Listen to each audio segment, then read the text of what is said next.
नमस्कार, मैं हूं नेहा परिहार। चलिए देखते हैं यूपी की शाम तक की 10 बड़ी खबरें फटाफट अंदाज में, सिर्फ क्लीन न्यूज यूपी पर। यूपी में मौसम का कहर, 50 से अधिक जिलों में बिजली गिरने का अलर्ट। उत्तर प्रदेश में मानसून का असर तेज हो गया है। मौसम विभाग ने 50 से अधिक जिलों में बिजली गिरने और तेज हवाओं का अलर्ट जारी किया है। वहीं लखनऊ समेत 30 से अधिक शहरों में भारी बारिश की संभावना जताई गई है। पिछले एक सप्ताह से लगातार हो रही वर्षा ने भीषण उमस से राहत तो दी है, लेकिन कई इलाकों में बाढ़ का खतरा बढ़ने लगा है। मौसम विभाग ने लोगों से सतर्क रहने और सुरक्षित स्थानों पर रहने की अपील की। यूपी में अलग अलग सड़क हादसों में 4 की मौत। बदायूं में बर्थडे पार्टी से लौट रहे लेखपाल समेत 3, हापुड़ में 1 की जान गई। उत्तर प्रदेश में अलग अलग सड़क हादसों में 4 लोगों की मौत हो गई। बदायूं में देर रात बाईपास पर तेज रफ्तार कार स्वागत द्वार से टकरा गई, जिसमें लेखपाल राजा सक्सेना समेत 3 लोगों की मौके पर ही मौत हो गई, जबकि एक युवक गंभीर घायल है। बताया जा रहा है कि सभी लेखपाल का जन्मदिन मनाकर लौट रहे थे। वहीं हापुड़ में चितोली रोड पर बाइक फिसलने से 40 वर्षीय गुफरान की मौत हो गई। वो अपने बेटे फरहान के साथ घर लौट रहे थे। पुलिस ने शव पोस्टमार्टम के लिए भेज दिया है और मामले की जांच जारी है। यूपी में दर्दनाक 2 घटनाएं। आगरा में युवती की हत्या, गोरखपुर में मां ने बेटियों के सामने दी जान। उत्तर प्रदेश में 2 अलग अलग जगहों पर दर्दनाक घटनाएं सामने आई। आगरा के अछनेरा रेलवे यार्ड के पास झाड़ियों में एक अज्ञात युवती का शव मिला। गले में दुपट्टा बंधा था, मुंह में कपड़ा ठूसा गया था और चेहरे को जलाया गया था। जबरदस्ती की थी आशंका। पुलिस ने शव पोस्टमार्टम के लिए भेज दिया। वहीं गोरखपुर में चिलुआताल थाना क्षेत्र में मां ने अपनी 2 मासूम बेटियों के सामने फंदे से लटक कर जान दे दी। बेटियां मां को बचाने के लिए कोशिश करती रहीं, लेकिन वो नहीं बच पाई। पुलिस घटना के कारणों की जांच कर रही है। यूपी विधानसभा में दूसरे दिन भी हंगामा। सपा ने पत्रकार सुरक्षा का मुद्दा उठाया। यूपी विधानसभा के मानसून सत्र के दूसरे दिन भी जोरदार हंगामा देखने को मिला। सपा विधायकों ने बलिया पेपर लीक, हाथरस सामूहिक दुष्कर्म और सीतापुर में पत्रकार राघवेंद्र की हत्या का मुद्दा उठाते हुए सरकार पर पत्रकारों की सुरक्षा में लापरवाही का आरोप लगाया। विपक्ष ने कोविड के दौरान पत्रकारों के खिलाफ हुई कार्यवाही को भी याद दिलाया और पत्रकार सुरक्षा के लिए विशेष कमेटी बनाने की मांग की। जवाब में मंत्री सुरेश खन्ना ने कहा कि सरकार पत्रकारों का सम्मान करती है और कोविड में मृत पत्रकारों के परिवारों को 10 लाख रुपए की मदद दी गई। उन्होंने हत्या मामले में आरोपियों के सपा से संबंध का भी जिक्र किया। काशी विश्वनाथ मंदिर में प्लास्टिक बैन, बांस की टोकरियां और स्टील के लोटों का होगा इस्तेमाल। वाराणसी के श्री काशी विश्वनाथ मंदिर को पूर्णतः प्लास्टिक मुक्त घोषित कर दिया गया है। मंदिर परिसर में किसी भी तरह के प्लास्टिक के इस्तेमाल और प्रवेश पर पूरी तरह रोक लगा दी गई है। प्लास्टिक से होने वाले प्रदूषण और गर्भगृह में प्लास्टिक फेंकने जैसी समस्याओं को देखते हुए ये कदम उठाया गया है। इसके स्थान पर अब बांस की टोकरियां और स्टील के लोटे उपयोग में लाए जाएंगे। 12 जुलाई 2025 से शुरू हुए इस प्लास्टिक मुक्त धाम अभियान के तहत नगर निगम और मंदिर न्यास ने जन जागरूकता यात्राएं निकाली हैं, ताकि श्रावण मास में आने वाले श्रद्धालु स्वच्छ और पर्यावरण हितैषी वातावरण में दर्शन कर सकें।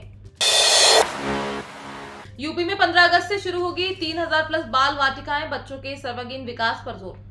योगी सरकार 15 अगस्त से प्रदेश में 3000 से अधिक बाल वाटिकाएं शुरू करने जा रही है। ये योजना बंद और मर्ज किए गए सरकारी स्कूलों में लागू होगी। उद्घाटन कार्यक्रम में जनप्रतिनिधि, अधिकारी और अभिभावक शामिल होंगे।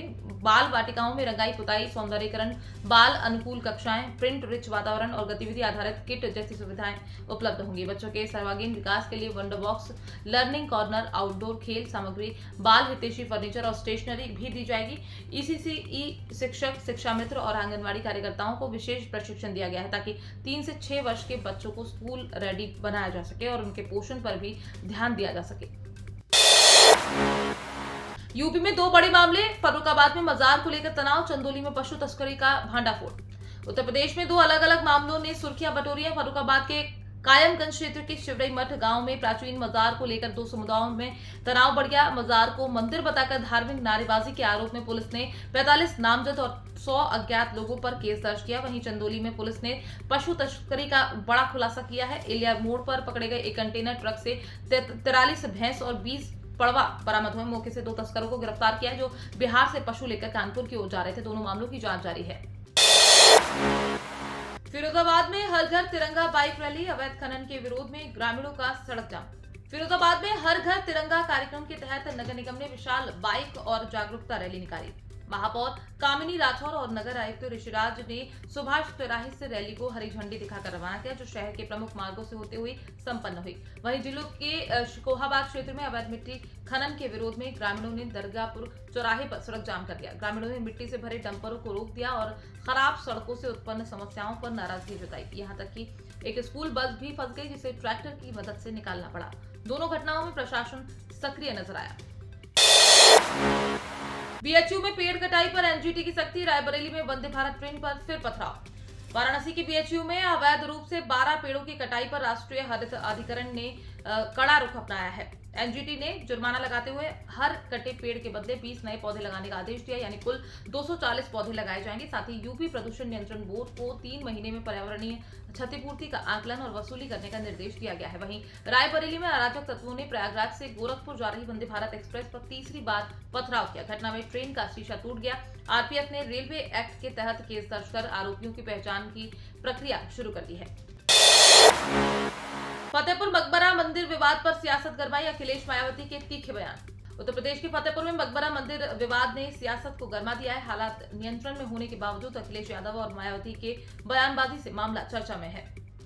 बसपा सुप्रीमो मायावती ने ट्वीट कर घटना की निंदा की और सरकार से सांप्रदायिक सौहार्द बिगाड़ने वाले कदमों को रोकने की अपील की। साथ ही जरूरत पड़ने पर सख्त कार्यवाही की मांग की है। सपा अध्यक्ष अखिलेश यादव ने आरोप लगाया है कि भाजपा जब भी घिरती है सौहार्द बिगाड़ने की साजिश करती है, लेकिन जनता अब इन चालों को समझ चुकी है। एहतियातन 7 जिलों की पुलिस फतेहपुर में तैनात कर दी गई है।